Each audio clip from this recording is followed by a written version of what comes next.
Welcome. In the previous video we are looking at how we can use do to initialize constants of the array.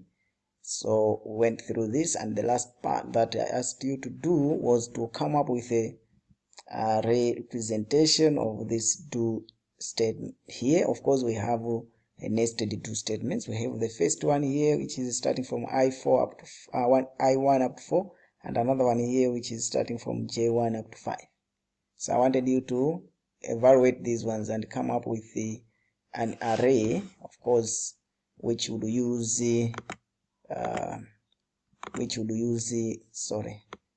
something like this to list the elements for this array. So I hope you managed to come up with something like this. So it's taking the first, when j is equal to 1, it's going to display 4 zeros, then display the calculation of this, which is 1 times 5, which is 5. So here it's showing 4 zeros, then the fifth element will be 5, then 4 zeros, the 10th element will be 10, 4 zeros, then 15, 4 zeros, then 20, 4 zeros, then 25. Okay, let's continue with our video by looking at the initialization. Of course, here we've seen two ways how we can initialize. We can initialize our array using array constants, and we also demonstrated that array constant can be initialized after declaration or during declaration. So here we are looking at three ways that are provided in Fortran to do the initialization. The first one, we say the arrays may be initialized during assignment statement. You declare the array, then you can use an assignment statement to initialize. Okay, or you can initialize your array in type declaration. So during compilation time, it will be able to do the initialization. So like in this slide, we demonstrated that during the declaration, we have just declared our array. Immediately we are giving it values. So we can do that in the declaration section. And the last one, you can also initialize arrays using the read statements. So you can use the read statement to get values from the user, values from the file, or maybe from the database or wherever. So you can get them and use those values to initialize your array. Okay, so here we are showing you the initialization by statement, which is the first one here, by assignment statement. You are making some declarations. These declarations are not initialized to anything. That now later, during the executable part of your code, you can initialize. Here we have the do loop, which is starting from I equals 1 to 5, and it's initializing our elements or our array by giving a name, or an element based on the iteration number. So we are iterating from 1 to 5, then our first element is going to get 1, our second element is going to get 2 for array 1. So that's one way you can do. You can initialize each and every element using an array, a loop, or you can initialize everything in that array to a certain value. Like in this case, we are initializing every element to be 0. So array 5, it means all the elements from position 1 up to position 5 will have a value of 0, as we have indicated here. And of course, you can initialize, as we did here, you can initialize using array constants, using a array constructor as below. So we are initializing by using a implied do loop inside this array constructor. So this one is going to initialize our array 3 to have values 1, 2, 3, 4 up to 5. And the last one, we are just showing initialization of a specific one. Of course, here we are using a loop where we are initializing each and every element, but here you can also initialize each element by specifying manually the index and the value that you want to be assigned to that. So we have array 1 on index number 2, we want it to have a value of 20. Then you can have maybe array 1 index number 4, you give it a value of whatever you want. Okay. Another one, we said you can do the initialization at the array declaration. So when you are making a declaration, immediately you can initialize values. So just make sure that the size of your array should match the number of elements that you specify here. So this one is array of 5. The name of the array is array. Then you specify the number of elements that should be initialized, and the number of elements should match. Here we have 50, and we are initializing all those 50 elements to be 0, and we are using this to do so. So I equals 1 up to 50, but each iteration we should be initializing 0 to our elements. So all 50 elements will be 0. Here we have 25. We are just repeating that which we had before. So it's going to be showing 0, 0, 0, 5, 0, 0, 0, 10, up to 25th element. Like that. So we are, but the point here is, during the declaration, you can initialize immediately. That is acceptable.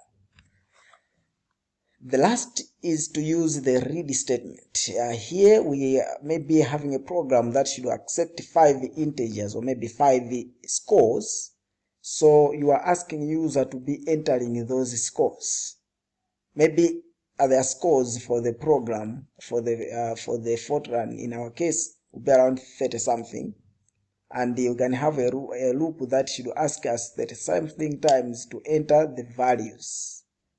And later we can use those values. So we have declared our array of size 5, and we have declared our integer I that should be used to track our loop.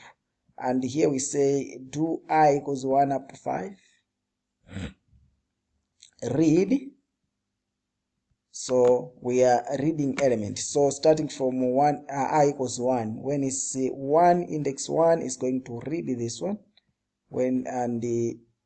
It's going to ask us to enter something, and whatever we enter is going to be assigned to array index 1.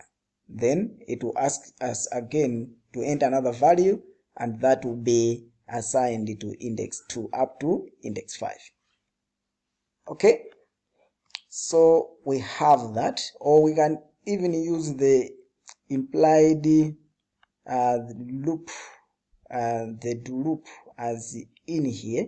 Instead of maybe using this, you can just have a statement where we are having the array, because this is a part of the loop that should be executed. Here is the part of our counter. So we are counting I from 1 up to 5. Every time we count, we want to take the value and put it in here. So we are going to take the value and put it in here. So when we ask them to read something, the value that is entered is going to be placed in array I. Okay.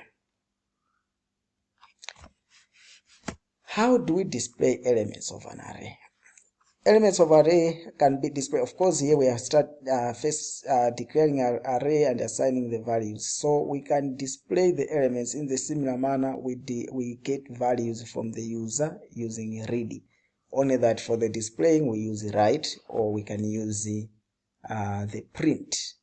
So the write, then we can specify the index that we want to display. So array on index I, it will be starting from 1, on index 1, on index 2, on index 3. So it will be displaying there. Or you can display an element using the implied loop as demonstrated here. So it's going to be displaying elements on index I, starting from index 1 up to index 5. And here we are also just demonstrating that apart from using maybe indices to display element one by one, we can display all elements by just using the name of the index, or I mean the name of the array. So if we just put the name of the array, whether before the print or the write, then all the elements will be displayed. Of course, here we've added 100, which is for formatting. We are formatting how our outcome should be, but the point that you should get here is that if you just print out a statement, or using write or print a statement where you have an array name, then all elements of the array will be displayed. You can use arrays in expressions, maybe to add two arrays, maybe to multiply an array with a certain value, or whatever you want to do. So here we are demonstrating how you can add two arrays. Suppose you have array 1 and array 2. Maybe array 1 has got 5 elements and the array 2 has got 5 elements. So they are equal in terms of size. You may want to add array 1 and array 2, and the values or the results should be kept in array 3. So we can have array 1 plus array 2, the values should be assigned to array 3. So what means here is that the value on first position in array 1 will be added to the value on first position in array 2. And that will give us, and that will be stored on first position of array 3. So it's element by element addition.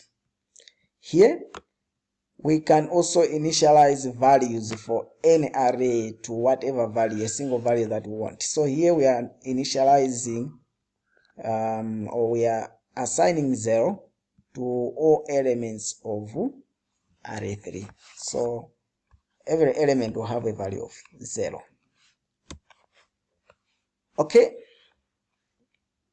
we have what we call whole arrays operations. I think we can start this section in our new video. We can end our video here where we have looked at arrays in expressions.